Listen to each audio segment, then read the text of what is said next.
Eita fonte mais estranha. Voltamos com o nosso Mesa Redonda especial Óticas Arco Verde. Cuidado com a ilusão de ótica. Confie em quem você conhece. Óticas Arco Verde. Confiança para você ver melhor. Hoje nos estúdios da Rádio Cultura do Nordeste, nós estamos recebendo o Bispo Diocesano de Caruaru, Dom Bernardino Marquió, 14 anos de pastoreio da Diocese em Caruaru, e o presidente da Associação Judaica aqui no nosso município, Maiorel Melo, Centro de Cultura Judaica aqui em Caruaru. Vamos discutir esse momento que o país atravessa, que a gente está vivendo de forma muita preocupação, eu sinceramente com muita preocupação, porque quando aumenta o desemprego, quando esvazia o bolso do cidadão, a barriga passa a sentir fome, e aí isso vai tendo um desdobramento preocupante. E os homens lá em cima do poder não se entendem. Ora, nós que somos seres humanos e convivemos nessa sociedade, nos preocupamos ou não, Dom Nino? Pois é, devemos nos preocupar. Eu já citei antes a ação da Igreja Católica durante a campanha da fraternidade, isso é muito básico, e é claro que devemos nos preocupar desta situação e devemos procurar caminhos de diálogo, porque não há diálogo, há fechamento entre os grupos de um partido contra o outro. Parece que ninguém pensa no povo brasileiro que sofre, no povo brasileiro que se pergunta como vai ser o amanhã. É verdade que Jesus disse, buscar primeiro o reino de Deus e a sua justiça, tudo mais vos será dado por acréscimo. Mas Jesus fala, o reino de Deus é a sua justiça, quer dizer, o reino de Deus é esta capacidade de conviver com os outros, respeitando os outros e trabalhando pelo bem dos outros, não só pensar em si, e depois, desta forma exagerada, toda esta história do Lava Jato, da corrupção, tudo isso, mas isso é um escândalo para todo o mundo inteiro que fica se perguntando. Infelizmente não é só no Brasil, não, é em todos os lugares do mundo. E nem é de agora, né, Dom Nino? Nem é de agora. É mas antigo, infelizmente. Esta corrupção já existia no tempo de Jesus e condenaram Jesus na cruz. Foi um motivo mais político do que religioso. Botaram religioso no meio, mas eram motivos políticos. Os fariseus, os mestres da lei, queriam ser os donos do poder. Mas, então, eu me pergunto, quando um político se diz cristão, como é que não enxerga todas estas necessidades? É verdade que sempre teve alguns políticos mais cristãos que respeitam os princípios e tudo mais, mas tem alguém que só aparece numa procissão, só aparece para carregar um andor, só aparece por ocasião das eleições, só aparece para fazer promessas. E aí? Então, o Evangelho é também revolucionário na política, porque o Evangelho mostra caminhos de busca da verdade, de tolerância, de respeito, de convivência. Se você tem ideias diferentes da minha no partido, tudo bem, mas nós podemos conviver. Você contribui de um lado, eu vou contribuir do outro, mas esta mania de acabar com o predecessor, né? Ninguém fez nada antes, ninguém neste país fez nada antes de mim. Eu não vou dizer quem foi que disse isso, mas todo mundo sabe. Olha o viés político do Nino. Então, fizeram muita coisa. Desde eu quando cheguei aqui no Brasil, era ainda... Quem era o presidente? Figueiredo. Eita, finalzinho da ditadura militar. E o meu colega, Padre Vitor Mira Capello, que chegamos juntos no Brasil, foi expulso por Figueiredo. Mas deixa para lá. O mundo vai, avança, mudou. E cada um depois contribuiu. Veio o Tancredo Neves, e veio também todas estas eleições, veio o impeachment já uma vez com Collor. E isso é a participação do povo brasileiro. Veio o FHC. Que arrumou muitas coisas. Veio o Lula. Que tem os seus méritos, mas não Fernando cabe Collor de Mello. mas não cabe a mim julgar a cada... Aí, irmão, o senhor está dando sempre uma frasezinha para cada um. Veio a Dilma. Eu tive um diálogo com Dilma quando ela veio em Caruaru e, foi? Gostei de conversar. Infelizmente, eu acho que ela ficou como presa. Acuada. Acuada, e não pôde fazer. Mas vamos deixar, cada um é um filho de Deus. Não vamos personalizar, mas vamos fazer um filho de Deus, no geral. merece respeito. Todos fizeram alguma coisa para o bem do Brasil. Agora, o povo tem que se manifestar mais. O povo brasileiro é muito santo, porque em algumas situações, como estamos agora no Brasil, haveria revolução generalizada. Eu lembro, 68, eu era padre, jovem, né? Na Itália. Na Itália, quando falavam que deveria ter uma revolução global, mudar tudo. Mudar tudo nunca se pode, nunca se deve, porque a história tem muitas coisas boas. E nós devemos agora, hoje, avançar. E o povo deve se manifestar. Eu estou a favor dessas manifestações de rua, porque o povo manifesta o que sente, o que tem. Agora, tem que ter cuidado com as manipulações, né? Porque sempre tem alguém, como no tempo de Jesus, havia o grupo que manipulava os hebreus e condenaram Jesus, escolheram Barabás, para salvar. Hoje também pode acontecer isso. Então cuidado, o senhor acha importante a voz das ruas, mas cuidado que essa voz das ruas pode ter um segmento, pode ser induzida, como foi induzida. A maioria pediu Barrabás. Liberta Barrabás, condena Jesus. Olha que injustiça. Que injustiça. Então essa multidão pode cometer injustiça. Pode. Cuidado com a indução. Então, mas a pergunta inicial era de Jesus se é revolucionário. Grande revolucionário. Revolucionário, mas da paz. A violência de Jesus, ele fala disso, eu vim trazer violência, a espada, mas é contra si mesmo, contra o seu egoísmo, contra o nosso egoísmo, que às vezes nos leva a julgar os outros como os perigosos, os outros que não fazem nada, os outros são os outros pecadores. Não, Jesus diz, primeiro, começa na sua casa, mude. Eu devo ser revolucionário no meu jeito de ser, no meu jeito de amar, no meu jeito de servir, no meu jeito de construir comunhão com os outros. E aí, se eu tiver esta vida de Jesus, então eu tenho também moral para ajudar os outros a descobrir os caminhos. Dondine, como eu costumo dizer, é importante separar o joio do trigo, porque o que a gente vê mais nessa época de eleição são pessoas se utilizando do evangelho, né, de passagens bíblicas, de versículos. A verdade prevalecerá, Deus é justo, Deus é fiel. Sabemos que Ele é justo e fiel. Mas será que quem está pronunciando essa frase, essa expressão, ele está sendo justo com o seu povo? Ele está sendo fiel com aquele que ele representa? Então é importante que a gente tenha esse olhar crítico também, para não achar que todo mundo que está lá dizendo, né, versículos bíblicos, que aquele lá... Claro que não basta citar versículos. Exatamente. Não basta andar com a Bíblia debaixo do braço. Isso eu sempre afirmo, e é o estilo de vida. Jesus nos mostrou este estilo de vida, fiel ao Pai, sempre fiel ao Pai, e no mesmo tempo muito atencioso com as necessidades das pessoas. Então, a vida de Jesus é este serviço para os que estão famintos, para os doentes, os mortos, que Ele ressuscita. Sempre são gestos revolucionários. Atitude com as mulheres, que naquele tempo era muito mais discriminada do que hoje. Então, como Jesus respeita, como Jesus vê naquela mulher adúltera uma filha de Deus, que não pode ser condenada pelos homens que estão explorando essa mulher, porque é esses homens que estão explorando a mulher. Mas a lei era para condenar só estes homens, e Jesus é firme. Então, esta é a revolução que nós devemos seguir. E o judaísmo, o que é que diz desse momento? Mas mais precisamente você, enquanto presidente da associação aqui, o que é que observa desse momento do Brasil? Você nasceu aqui no Nordeste? Sim, sou caruaruense. Nasceu aqui. Nasci aqui.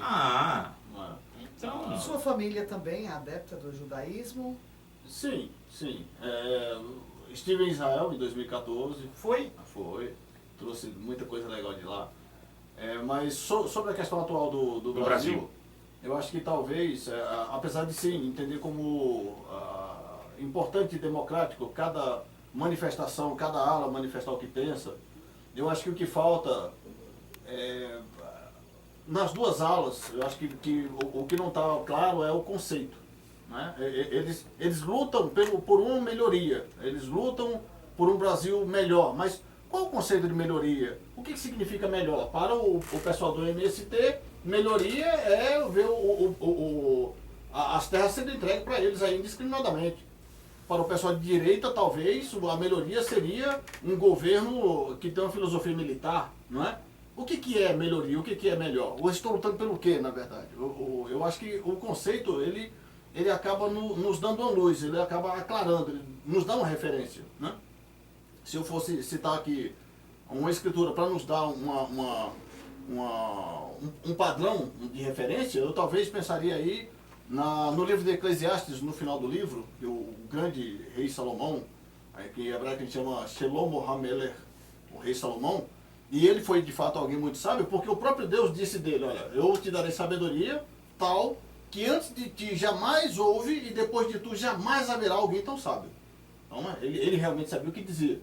E no final do livro ele vai dizer o seguinte, no texto em português, ele diz assim, e o fim de tudo que foi dito é, teme a Deus e guarde seus mandamentos, porque isso é dever de todo homem. O texto hebreu, que é como foi escrito, discorda da tradução em português. O texto hebreu diz diferente, diz assim, e o fim de tudo que foi dito é, teme a Deus e guarde seus mandamentos, porque isso é todo homem.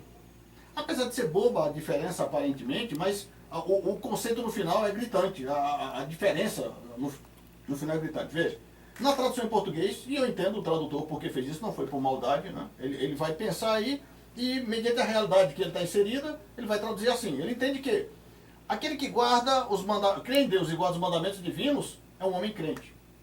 O que não crê em Deus e não guarda seus mandamentos é um homem descrente. O texto hebreu pensa diferente. O texto hebreu diz que aquele que crê em Deus e guarda seus mandamentos é um homem. O que não crê em Deus e não guarda seus mandamentos é um animal.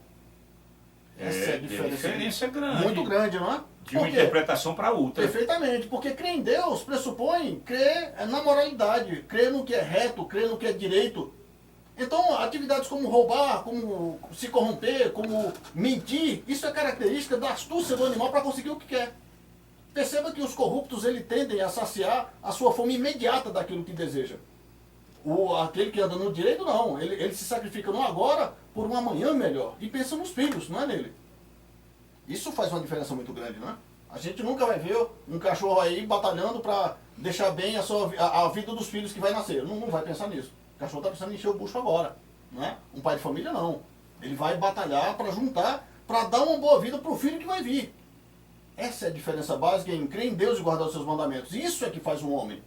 Porque a semelhança entre as pessoas não deve ser medida pela aparência física. Os macacos também se parecem com a gente. E nem por isso a gente entende eles como gente.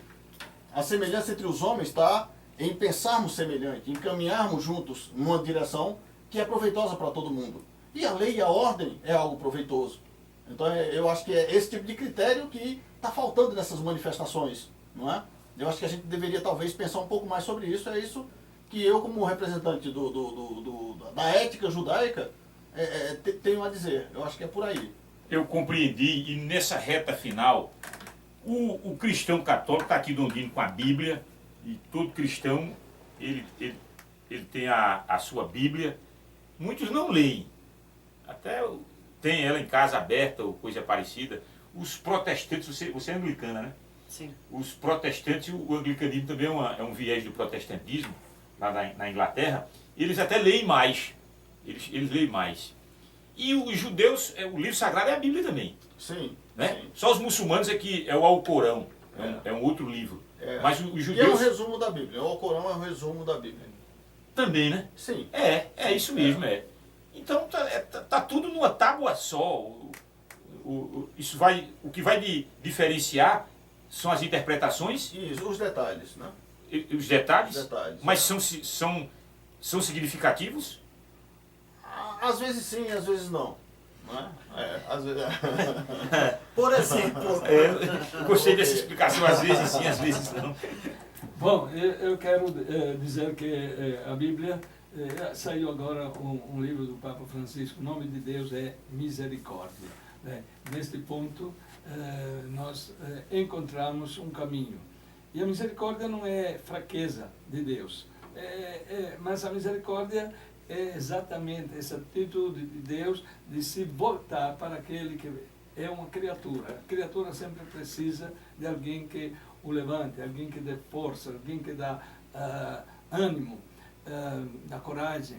Então a Páscoa é exatamente viver esta graça de Deus, né, que Ele nos dá, para que nós possamos caminhar na misericórdia de Deus, no perdão, mas caminhar melhorando cada dia a nossa vida.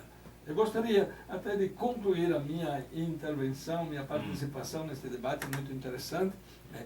Eu nunca tinha debatido com um judeu. Eu também, nunca tinha não, falado, já falei com muitos, mas falado num programa assim, porque os outros anos era sempre diferente. Esta entrevista da Sexta-feira Santa, para mim foi interessante, mas eu gostaria de terminar de minha parte esta participação dizendo: o nome de Deus é misericórdia. Vamos viver este aspecto, né, para poder transformar, revolucionar a política, revolucionar a nossa Igreja Católica, que precisa também de reforma. O Papa está todo dia falando isso, da necessidade de renovar a nossa Igreja. Mas eu quero também, falei antes que Nossa Senhora Aparecida está por aí, fazendo sucesso, é verdade. Mas por que Nossa Senhora pela história de Aparecida, tudo bem, mas Maria, inclusive eu quero indicar um livro de Rodrigo Alvarez, que é um correspondente da Globo, lá de Jerusalém, que escreveu 2 livros ultimamente, um livro que o título é Maria, só Maria e fala da experiência. O Rodrigo Alvarez? Rodrigo Alvarez. É um outro, é Aparecida. Mas interessantíssimo dos livros, porque são escritos de uma maneira diferente, um jornalista conhece, né? Sim. Então, mas leva o que, Maria? Leva Jesus Cristo, a mensagem de Jesus Cristo, a sua paixão, sua morte e sua ressurreição. Então, Maria é a mulher do silêncio, mas a mulher que está agindo, que transforma. Maria também é revolucionária. Foi muito revolucionária no seu tempo, quando acolheu esta novidade de ser a mãe do Salvador, né? E ela enfrentou também todas as conversas, né, do povo daquela época, e foi adiante, acompanhou Jesus, animou Jesus, estava aos pés da cruz, né? E aos pés da cruz ela recebeu João, né? E ela é nossa mãe. Então, eu quero desejar que Maria possa acompanhar todos, aqueles que acreditam nela, aqueles que não acreditam, mas ela é mãe de todos, como Jesus é o Salvador de todos. Só partindo um pouquinho aqui, Maria na observação dos judeus. Eu queria ter essa... Dondina agora disse Maria, a mãe, eu também tenho Maria como a nossa mãe, viu? Sim, eu sou devoto de Nossa Senhora do Livramento. Aliás, são títulos dados, porque é uma mãe só. A Conceição, Auxiliadora, lá em Trapiá, é Nossa Senhora do Livramento. Foi a festa do Livramento, já foi várias vezes. Importante festa lá. É importante. E Maria, na visão do judaísmo, é a mãe de todos nós ou é só, deu a luz a Jesus só? Não, ô louco. Só o fato de ter dado a luz a Jesus é algo muito grande. Já diferencia. É algo muito grande, não é? Eu acredito que o Eterno não iria escolher qualquer mulher para configurar um fenômeno como esse, não é? O nome dela em hebraico é Miriam. E esse nome ele vai ser popular na Judéia por causa de Miriam, irmã de Moisés, não é? Então, a Maria, nesse caso, ela é tomada dentro do mesmo contexto. Perceba que quando o Eterno se manifesta no Sinai para os filhos de Israel, Moisés é o intermediário entre Deus e o povo. A Escritura diz que apenas Moisés conversou com Deus cara a cara. E quem auxiliava Moisés era justamente Arão, o seu irmão, pelo intermédio de Arão que os milagres eram feitos, e por Miriam, a irmã de Moisés. Então, Miriam, ela se torna uma heroína nacional, ela se torna uma profetisa de grande vulto, e Maria, nesse caso, ela recebe o nome em homenagem a Miriam, e não fica por menos, porque ela não somente vai trazer o nome de Miriam, irmã de Moisés, mas a santidade equivalente, pois dela nasce o Salvador. Oh, que maravilha. Eu me lembro aqui, só para... Não sei se tem a partir só um pouquinho, os judeus estão, no discurso que você acaba de falar agora, eles são mais receptivos a Maria do que os cristãos protestantes. Porque eu já vi cristão protestante chutando. Não vamos entrar, não vamos entrar nesse detalhe. Mas só queria porque não é Lutero que aprovaria estas atitudes de muitos evangélicos. Martinho Lutero. Não é Martinho Lutero que aprovaria, porque ele era muito devoto de Nossa Senhora. Conclua, porque o Dodinho vem concluir que ele tá meio apressado também, mas pode concluir. Eu me lembro aqui de uma vez, eu estava no ponto de ônibus em São Paulo, e se senta uma senhora do meu lado, e pela conversa dela, ela parecia ser católica e carismática. E ela estava se lamentando, porque ela estava tentando levar o evangelho para as pessoas, mas as pessoas a ignoravam pelo fato dela ser crente na Virgem Maria, né? E daí ela foi me pedir conselho, o que ela faria? Pode continuar. Aí eu disse, olha, veja, a senhora crê na Virgem Maria? Pode continuar. Creio sim. Ok, muito bem. Então, o que Maria disser para a senhora acata sem questionar? Ela disse, acato. Falei, qual foi o mandamento que Maria deixou escrito na Bíblia? Aí ela assustou. Ela falou, mas Maria deixou algum mandamento? E naturalmente eu precisava dar uma resposta para ela. Eu falei, deixou? Você está com a Bíblia aí? Ela disse, estou. Eu falei, então pega a sua Bíblia, por favor. Ela pegou a Bíblia dela. Falei, abra lá na passagem do casamento de Caná da Galileia. Aí ela abriu, e estava lendo lá o texto, e chega um momento em que acaba o vinho, né? E aí ela chega para Jesus e diz assim, olha, acabou o vinho. Aí Jesus diz assim, mulher, o que tenho eu contigo? Na minha hora não é chegada.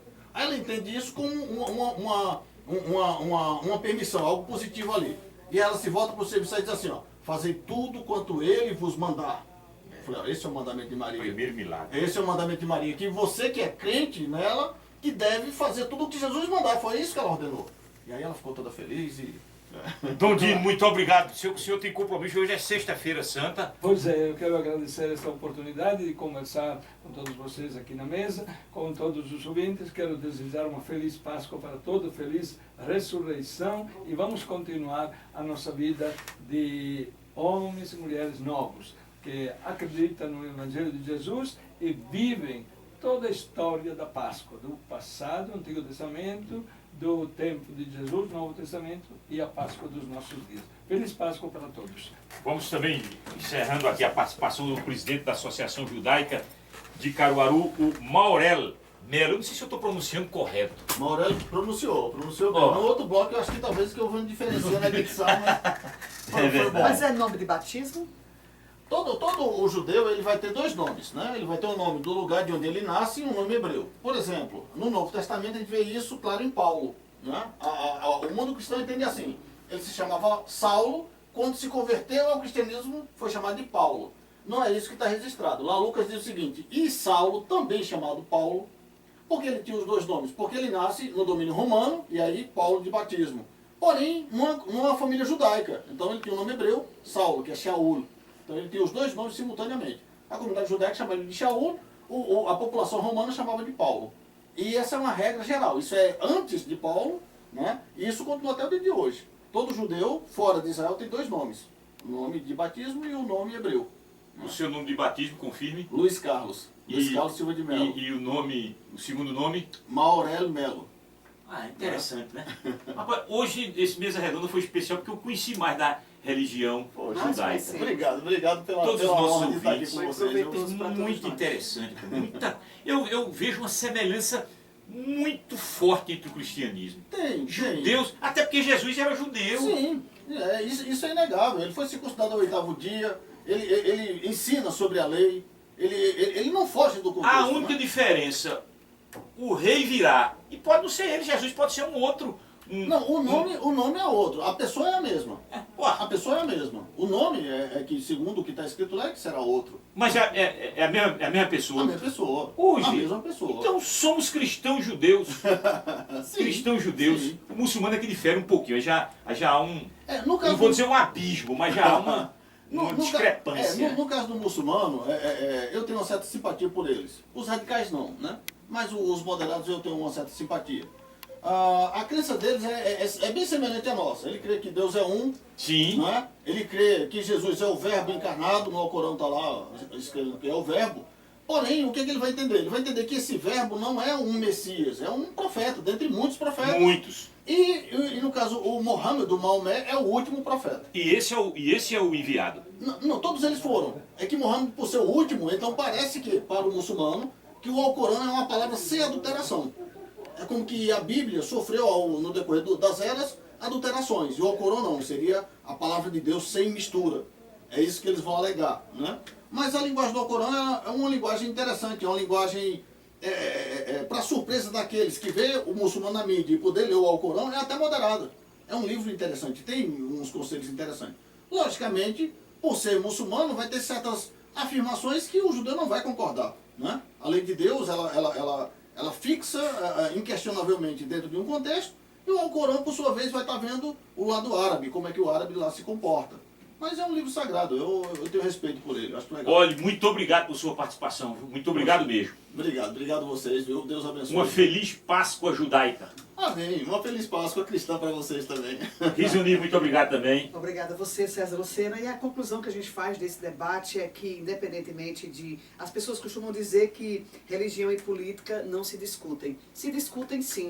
Agora, com essa sensatez, com essa busca pelo conhecimento que Dodino citou aqui no início, com respeito, não é? Aceitando, não é? Não achando que a sua verdade é absoluta, não é? Que cabe explicações, que você precisa enxergar o outro, e isso que a gente faça na Páscoa, né? Era bom que a gente fizesse durante todo o ano, mas que o período seja de reflexão, para que a gente possa amar mais, entender mais, respeitar mais o ser humano. Então essa é a verdadeira Páscoa. Deus abençoe. O programa será reprisado domingo. Domingo, ao meio-dia. Muito obrigado a Josenildo Félix, na parte técnica, Daniel Lira, nos estúdios. O nome do nosso repórter... Cinegrafista. É o teólogo Marcos Miguel. Marcos Miguel. O meu amigo cristão, e digo É mais, cristão, não é judeu, não? Não, mas é um cristão num nível que poucos chegaram lá. Tem muito conhecimento. Ele fala muito bem daquilo que defende. Que maravilha. Muito bem Que esclarecido. Deus abençoe sempre. É uma honra tê-lo como meu amigo. Pronto, um abraço para todos. Grande abraço, uma feliz Páscoa para todos, judeus, muçulmanos, cristãos, budistas, hindus. Como diz a Escritura, aos homens de boa vontade. Pronto, fechou legal.